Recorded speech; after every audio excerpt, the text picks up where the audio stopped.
बिना किसी दवाई या बाहरी मदद के खुद को अंदर से ठीक कैसे करती है? आज हम एक ऐसे ही कमाल के नेचुरल प्रोसेस की बात करेंगे जो फास्टिंग यानी उपवास के दौरान एक्टिवेट होता है। इस प्रोसेस का नाम है ऑटोफेजी। जरा सोचिए, अगर हमारा शरीर अपनी पुरानी डैमेज हो चुकी कोशिकाओं को हटाकर उनकी जगह बिल्कुल नई और हेल्दी कोशिकाएं बना सकता हो तो ये कोई साइंस फिक्शन नहीं है, ये एक बहुत ही पावरफुल बायोलॉजिकल प्रोसेस है जिसे हम आज समझने वाले हैं। तो चलिए सबसे पहले इस शब्द को ही तोड़कर समझते हैं। ऑटोफैगी ये शब्द ग्रीक भाषा से आया है।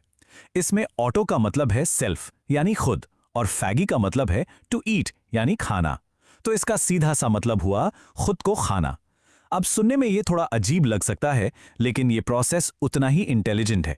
ये हमारी बॉडी का अपना नेचुरल रिसाइकलिंग सिस्टम है।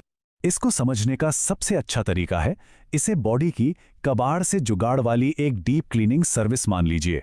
हमारे सेल्स के अंदर जो भी कचरा मतलब जंक जमा हो जाता है, जैसे डैमेज्ड प्रोटीन्स या पुराने खराब हो चुके पार्ट्स, ऑटोफेजी उन्हें पहचान कर रिसाइकल कर देती है और फिर इसी रॉ मटेरियल से नए हेल्दी पार्ट्स बनाए जाते हैं।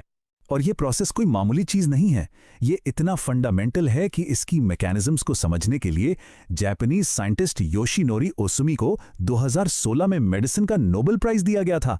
सोचिए, ये अपने आप में इस बात का सबूत है कि इस फील्ड में कितनी गहरी और सॉलिड साइंटिफिक रिसर्च हो चुकी है। तो सवाल ये उठता है कि इस सेल्यूलर क्लीनिंग को एक्टिवेट कैसे करें। इसका सबसे पावरफुल और नेचुरल ट्रिगर है फास्टिंग यानी उपवास। देखिए होता क्या है, जब हम खाना बंद करते हैं तो बॉडी को बाहर से एनर्जी मिलनी बंद हो जाती है। तब वो एनर्जी के लिए अंदर की तरफ देखती है और अपने ही जमा किए हुए जंक को फ्यूल की तरह इस्तेमाल करना शुरू कर देती है। फास्टिंग के दौरान हमारी बॉडी में एक बहुत बड़ा मेटाबॉलिक शिफ्ट होता है। आमतौर पे बॉडी एनर्जी के लिए खाने से मिलने वाले ग्लूकोज यानी शुगर का इस्तेमाल करती है, लेकिन जब हम फास्ट करते हैं और ये ग्लूकोज खत्म हो जाता है तब बॉडी फैट को बर्न करना शुरू कर देती है। इसी प्रोसेस में बनते हैं कीटोन्स और ये कीटोन्स हमारे ब्रेन के लिए एक बहुत ही क्लीन और एफिशिएंट सुपर फ्यूल की तरह काम करते हैं। रिसर्च में अक्सर एक लंबे फास्ट के अलग अलग स्टेजेस बताए जाते हैं।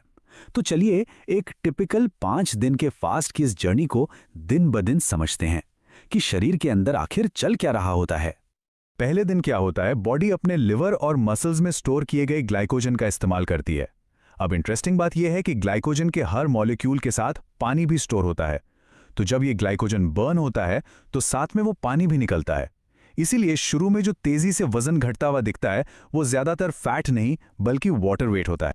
लेकिन पहले दिन का जो असली गेम चेंजर है वो है इंसुलिन। इंसुलिन असल में एक फैट स्टोरेज हार्मोन है। जब हम फास्ट करते हैं तो इसका लेवल बहुत तेजी से नीचे जाता है और बस जैसे ही इंसुलिन गिरता है बॉडी का फैट बर्निंग स्विच ऑन हो जाता है। अब आते हैं दूसरे और तीसरे दिन पर। इस समय तक बॉडी डीप कीटोसिस में चली जाती है और ऑटोफेजी का जो इंजन है वो अपनी पूरी स्पीड पर होता है। इसी दौरान ब्रेन में BDNF यानी ब्रेन डिराइव्ड न्यूरोट्रॉफिक फैक्टर का लेवल भी बढ़ता है। ये एक ऐसा प्रोटीन है जो नए न्यूरॉन्स की ग्रोथ को सपोर्ट करता है और यही वजह है कि कई लोग इस दौरान जबरदस्त मेंटल क्लैरिटी और फोकस महसूस करते हैं। लेकिन यहाँ पर एक बहुत आम डर लोगों के मन में आता है मसल लॉस का। क्या फास्टिंग में बॉडी एनर्जी के लिए अपनी कीमती मसल टिश्यू को ही जलाना शुरू कर देती है? देखिए, ये चिंता बिल्कुल जायज है, लेकिन हमारी बॉडी बहुत स्मार्ट है। रिसर्च ये दिखाती है कि फास्टिंग के दौरान ग्रोथ हार्मोन का लेवल काफी बढ़ जाता है, बल्कि स्पाइक कर जाता है और ये हार्मोन मसल टिश्यू को टूटने से बचाता है। बॉडी की पहली प्राथमिकता फैट और सेलुलर जंक को बर्न करना होता है, मसल को नहीं। तो अगर हम इसे समराइज करें, एक लंबे फास्ट के दौरान 3 मुख्य चीजें हो रही हैं। इंसुलिन का लेवल एकदम नीचे जाता है, ऑटोफैगी की एक्टिविटी बहुत बढ़ जाती है और ग्रोथ हार्मोन मसल को बचाने के लिए स्पाइक करता है। चौथे और 5वें दिन तक तो बॉडी एक super efficient fat burning machine बन चुकी होती है। अक्सर इस स्टेज पर भूख भी लगभग गायब हो जाती है क्योंकि बॉडी अपने ही फैट स्टोर्स को फ्यूल की तरह इस्तेमाल करने में माहिर हो जाती है। और तो और इसी स्टेज पर कुछ लॉन्जेविटी जीन्स यानी लंबी उम्र से जुड़े जीन्स भी एक्टिवेट होते हैं। तो चलिए, फास्ट पूरा हो गया, बॉडी की डीप क्लीनिंग भी हो गई, लेकिन क्या कहानी यहीं खत्म हो जाती है? क्या ऑटोफैगी का असली फायदा सिर्फ इस कचरे को साफ करना ही है? बिल्कुल नहीं। असल में जो असली जादू है वो तो फास्टिंग के बाद शुरू होता है। और एक बहुत ही ज़रूरी बात जिसे लोग अक्सर नज़रअंदाज कर देते हैं वो ये है कि फास्टिंग से भी ज़्यादा क्रिटिकल फेज है रीफीडिंग का, मतलब फास्ट को सही तरीके से तोड़ने का। इसे ऐसे समझिए, मान लीजिए फास्टिंग एक पुरानी कमजोर बिल्डिंग को गिराने जैसा है, लेकिन असली काम तो नई मजबूत नींव डालने और उस पर एक शानदार नई बिल्डिंग बनाने का है ना? तो फास्टिंग डेमोलिशन का काम करती है और रीफीडिंग वो रिकंस्ट्रक्शन का काम करती है। होता यह है कि फास्टिंग के दौरान बॉडी पुरानी और कमज़ोर इम्यून सेल्स को हटा देती है। फिर जब दोबारा न्यूट्रिएंट से भरपूर खाना खाया जाता है तो बॉडी में जो स्टेम सेल्स सोए हुए होते हैं वो एक्टिवेट हो जाते हैं और ये स्टेम सेल्स एक बिल्कुल नया, कहीं ज़्यादा मजबूत इम्यून सिस्टम बनाते हैं। ये जो रीबिल्डिंग का काम है ये रीफीडिंग फेज में ही होता है।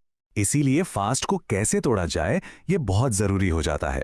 सिस्टम को एकदम से शॉक नहीं देना है, धीरे धीरे आसानी से पचने वाले न्यूट्रिएंट डेंस फूड से शुरुआत करनी चाहिए, जैसे कि बोन ब्रॉथ, उबले हुए अंडे या एवोकेडो। भारी खाना, चीनी या रिफाइंड कार्ब से तो बिल्कुल बचना चाहिए। अब एक बहुत बहुत ज़रूरी बात, ऑटोफेजी कोई चमत्कारी इलाज नहीं है। इंटरनेट पर फास्टिंग को लेकर बहुत से मिथक फैले हुए हैं। ये दावा कि फास्टिंग कैंसर को ठीक कर सकती है, ये एक बेहद खतरनाक और झूठी जानकारी है। किसी भी तरह का लंबा फास्ट शुरू करने से पहले डॉक्टर से सलाह लेना ये नॉन नेगोशिएबल है, मतलब इसके बिना आगे बढ़ना ही नहीं है। और ये समझना भी उतना ही ज़रूरी है कि फास्टिंग हर किसी के लिए नहीं है। जैसे कि गर्भवती महिलाएं, टाइप 1 डायबिटीज़ के मरीज, जो लोग अंडरवेट हैं या जिनकी ईटिंग डिसऑर्डर की हिस्ट्री रही है, उन्हें तो मेडिकल सुपरविजन के बिना इसे बिल्कुल भी ट्राई नहीं करना चाहिए। इसमें एक और बहुत दिलचस्प एंगल है, माइंड बॉडी कनेक्शन का। कुछ स्टडीज ये बताती हैं कि फास्टिंग के दौरान अगर मन शांत और फोकस्ड रहे तो बॉडी फैट बर्न करने में ज्यादा कुशल हो सकती है। वहीं अगर कोई स्ट्रेस या चिंता में है तो मसल लॉस बढ़ सकता है। ये कितना फैसिनेटिंग है ना कि हमारी मेंटल स्टेट हमारे फिजिकल नतीजों पर कितना असर डाल सकती है। तो ऑटोफेजी का मतलब सिर्फ भूखा रहना नहीं है, बल्कि ये बॉडी के अपने नेचुरल रिपेयर सिस्टम को साइंटिफिक तरीके से समझने और उसे सपोर्ट करने का एक तरीका है। तो आखिर में बस एक सवाल, क्या कंट्रोल तरीके से कम का अनुभव करना ही बायोलॉजिकल रूप से ज्यादा पाने की चाबी हो सकता है? ज्यादा हेल्थ, ज्यादा क्लैरिटी और शायद ज्यादा जिंदगी।